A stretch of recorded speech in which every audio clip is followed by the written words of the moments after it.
ہمارے چینل مفتی معظم علی قادری کو ضرور سبسکرائب کریں اور نئی اپڈیٹس کے لیے بیل کے بٹن کو دبائیں۔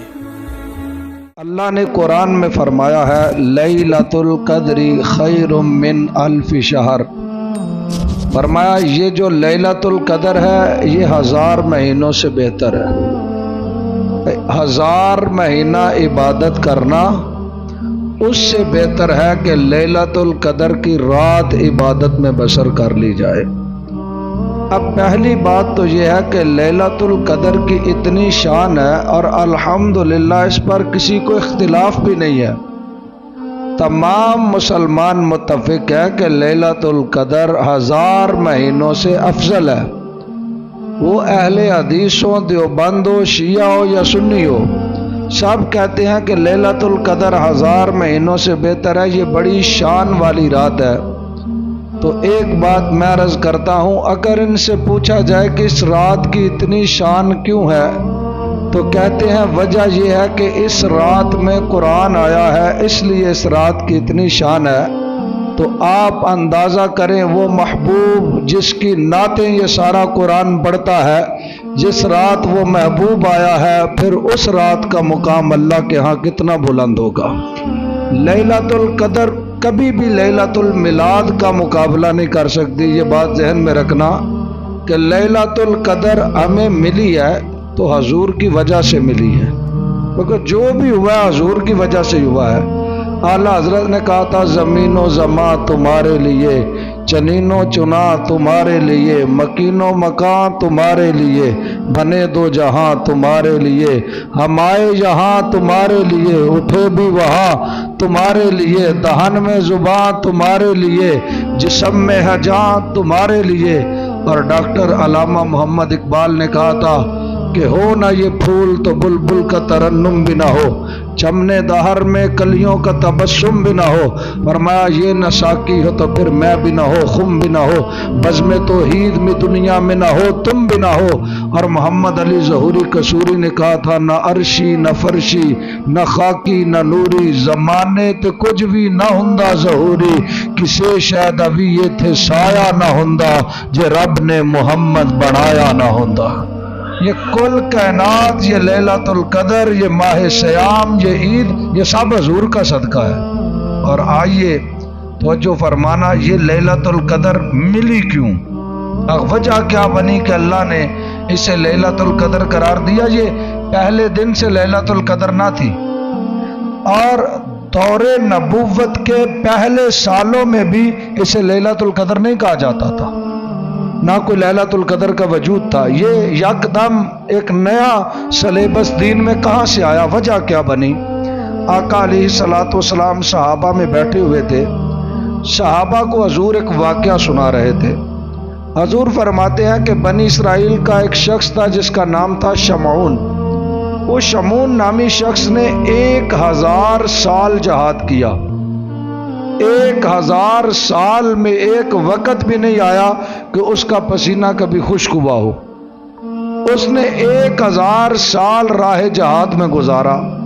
اب آپ اندازہ کریں جو 1000 ماہ جس نے جہاد میں گزار دیا اس کی ٹوٹل عمر کتنی ہوگی، اور باقی نیکیاں اس کی کتنی ہوگی؟ جب صحابہ نے یہ بات سنی تو ایک دوسرے کی طرف دیکھنے لگے کہ ہماری تو عمریں ہی بہت چھوٹی چھوٹی ہیں، تو عبادتیں تو اصل وہ بنی اسرائیل والے کر گئے ہیں۔ وہ اتنی بڑی عبادت کہ 1000 ماہ وہ بندہ صرف کفار سے جہاد ہی کرتا رہا۔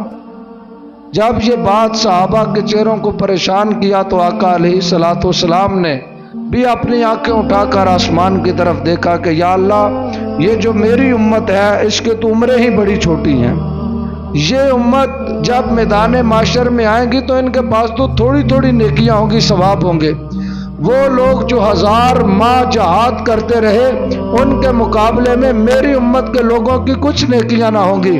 ابھی کہنا ہی تھا کہ اللہ نے فرمایا انا انزلناہ فی لیلۃ القدر وما ادراک ما لیلۃ القدر لیلۃ القدر خیر من الف شہر۔